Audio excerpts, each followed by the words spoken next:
প্রিয় দর্শক বন্ধুরা, আজকে আমরা চলে এসেছি নদিয়া জেলার দেওট্ট থানার অন্তর্গত বেতাইয়ের সেই প্রসিদ্ধ ভুতুড়ে হসপিটালে।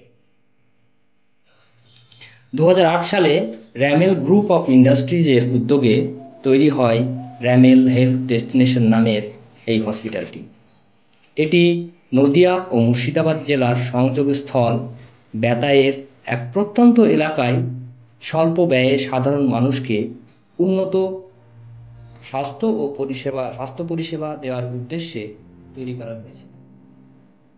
60টি সাধারণ বেড ও 15টি আইসিইউ বেড নিয়ে বিশ্বমানের ডাক্তার ও নার্সিং পরিষেবার সাথে শুরু হয়েছিল র্যামেল হেলথ ডেস্টিনেশন। এখানে general medicine, general surgery, ENT surgery, gynaecology, paediatric, cardiology, dental surgery ইত্যাদি জরুরি পরিষেবার পাশাপাশি 24 ঘন্টা অ্যাম্বুলেন্স পরিষেবার সাথে শুরু হয়েছিল এই হসপিটালটি। এর ভবিষ্যৎ পরিকল্পনা ছিল নার্সিং ও প্যারামেডিক্যাল কোর্স এখান থেকেই করানোর। তার জন্য হসপিটালটি বিল্ডিংয়ের পাশে আলাদা করে হোস্টেল বিল্ডিংও নির্মাণ করা হয়। এই সেই হোস্টেল বিল্ডিং যা দেখছেন আপনারা।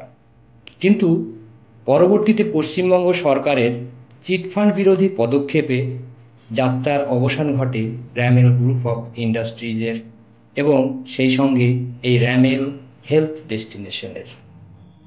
আর সেই দিনের সেই র্যামেল হেলথ ডেস্টিনেশন আজ পরিণত হয় সেই ভুতুড়ে হসপিটাল নামে।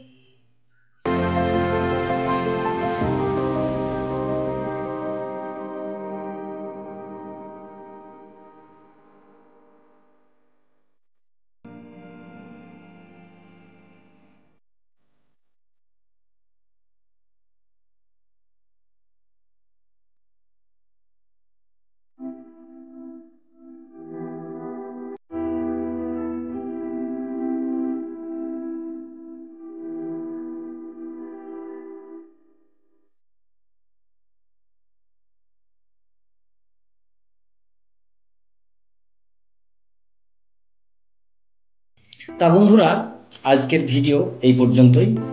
পার্ট 2 এ আপনাদের হসপিটালের ভিতরটি ঘুরে দেখাবো, তাই সঙ্গে থাকুন আর আমাদের চ্যানেলটি সাবস্ক্রাইব করতে ভুলবেন না প্লিজ।